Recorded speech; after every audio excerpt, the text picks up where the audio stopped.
You say that I'm psychotic, but then you like it like that. It's like every Malam ini mobil melaju kencang menuju perjalanan ke desa. Lelaki itu merasa harus segera bertemu kembali dengan Kiara sebelum semuanya terlambat. Pikirannya tidak bisa tenang sama sekali. Wanita itu selalu saja memenuhi pikirannya. Cek, lama amat sih sampainya. Keluh Ravendra. Perjalanan dari kota menuju rumah Kiara menempuh waktu sekitar 5 jam lamanya. Dia merasa waktu berjalan sangat lambat sekali. Dia melirik ke jam tangannya sudah pukul 22. Membuatnya menghembuskan nafasnya kasar. Dia melewati jalanan yang sangat sepi dan juga gelap. Tidak ada kendaraan lain yang melalu lalang di jalanan itu membuat Ravendra meneguk salivanya dalam-dalam. Cek, kenapa jalannya horor banget gini? Gerutu Ravendra. Mana nggak ada satu kendaraan pun. Apa benar ini jalannya atau gue kesasar ya? Tanyanya bingung. Di depan ada sebuah plastik yang melayang berwarna putih membuat Ravendra membulatkan matanya. Astagfirullah, apalagi itu ya Tuhan. Arg, Kiara lo harus baikin gue setelah ini. Perjuangan gue sungguh besar. Sampai ada Mama Kunti lagi. Arg sialan. Dia terus berdoa di dalam hatinya agar semuanya berjalan dengan lancar dan selamat sampai tujuan. Dia tidak ingin mati sia-sia di tempat ini. Manik matanya melihat sebuah desa dengan banyaknya penerangan di sekitarnya. Membuat Ravendra menghembuskan nafasnya lega. Akhirnya sampai juga. Rumah Kiara yang mana ya? Rumah kepala desa. Untung aja masih banyak orang. Ravendra langsung keluar dari dalam mobil menghampiri bapak-bapak yang sedang berjaga malam. Maaf Pak, saya boleh numpang tanya. Rumahnya Pak Yadi di mana ya? Tanya Ravendra. Pak Yadi, kepala desa. Ada apa nak malam-malam gini ke rumahnya? Sudah jam 12 malam loh ini. Saya saudaranya dari kota Pak. Tadi sempat kesasar makanya kemalaman sampai sini. Nomor mereka nggak ada yang bisa dihubungi. Jelas Ravendra berbohong agar tidak ada yang mencurigainya. Oh begitu. Rumahnya lurus saja yang paling besar di antara lurusan ini itu rumahnya Pak Yadi. Yang ada pagarnya. Jawab salah satu bapak tersebut. Oke. Terima kasih ya Pak. Ravendra langsung masuk kembali ke dalam mobilnya dan menuju ke rumah Kiara. Dia melirik ke arah sekitar rumah yang paling besar. Apa ini rumahnya ya? Yang ada pagarnya kan? Ravendra langsung turun dan membuka pagar yang tidak terkunci tersebut. Dia langsung berjalan masuk ke dalam sehingga dia sampai tepat di depan pintu utama rumah Kiara. Tangannya mengetuk pintu itu berulang kali. Benar ini enggak ya? Kalau bukan bisa-bisa digebukin warga sekitar. Gerutunya.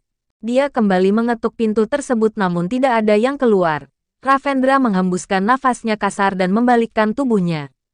Ravendra, panggil seseorang yang baru saja membuka pintu. Ravendra membalikkan tubuhnya kembali dan tersenyum. Bu, lelaki itu mencium punggung tangan Nelly. Bu, Kiaranya ada di sini. Tanya Ravendra dengan raut wajah yang terlihat menyesal. Ada, tapi dia sudah tidur. Kalau ingin menyelesaikan masalah besok saja ya, kamu lebih baik masuk ke kamar Kiara dulu. Perintah Nelly. Baik Bu, maafkan Ravendra ya Bu. Nelly tersenyum dan menyuruh Ravendra untuk segera masuk, dan menutup pintunya kembali. Nelly membawa Ravendra menuju kamar anaknya. Sesampainya di depan kamar tersebut Nelly menatap Ravendra seperti memberi isyarat agar lelaki itu masuk ke dalam. Makasih ya Bu. Ravendra membuka pintu kamar yang terlihat sangat gelap. Dia sudah tidur ya. Ravendra duduk di tepi ranjang menatap punggung Kiara yang membelakangi dirinya. Lelaki itu sangat lelah dan langsung berbaring memeluk tubuh istrinya. Tanpa butuh waktu lama akhirnya Ravendra tertidur dengan nyenyak sekali tidak seperti saat berada di rumah sendirian. Kiara membalikkan badannya dan juga memeluk tubuh Ravendra yang dia kira itu adalah bantal guling miliknya. Hingga pagi menjelang Kiara mengerjapkan matanya dan melihat ada Ravendra di hadapannya. Kenapa sih lagi di desa juga kebayang lo mulu? Arg, kenapa sih dengan gue?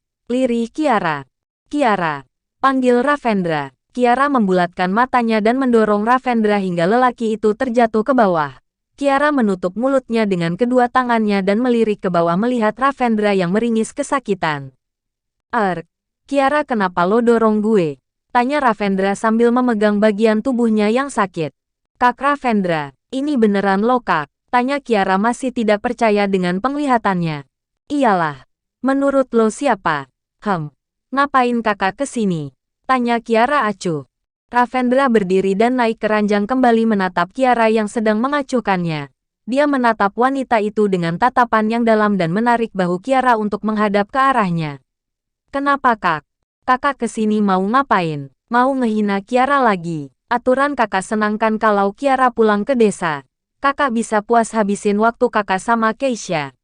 Tanya Kiara getir. Perasaan Kiara kembali terluka saat melihat Ravendra di hadapannya. Namun di sisi lain dia juga merasa bahagia karena lelaki itu menjemputnya ke desa saat malam hari. Ravendra tidak menjawab pertanyaan Kiara namun dia langsung menarik tengkuk leher Kiara dan mencium bibir mungil itu yang terasa manis. Kiara membulatkan matanya dan berusaha memberontak namun Ravendra semakin menahan dan menekan tengkuk leher wanita itu memperdalam ciuman mereka. Kini air mata Kiara lolos begitu saja. Dia merasa bahagia dan juga sedih dalam waktu yang bersamaan. Setelah keadaan lebih baik, Ravendra melepas ciumannya dan menatap manik mata Kiara dengan dalam. Bisa panggilnya jangan kakak lagi saat kita hanya berdua.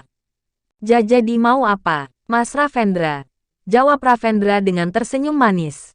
Enggak, lagian kakak nggak cinta juga sama Kiara. Kiara, apa gue harus ngungkapin semuanya dengan kata-kata? Apa lo nggak bisa ngerasain?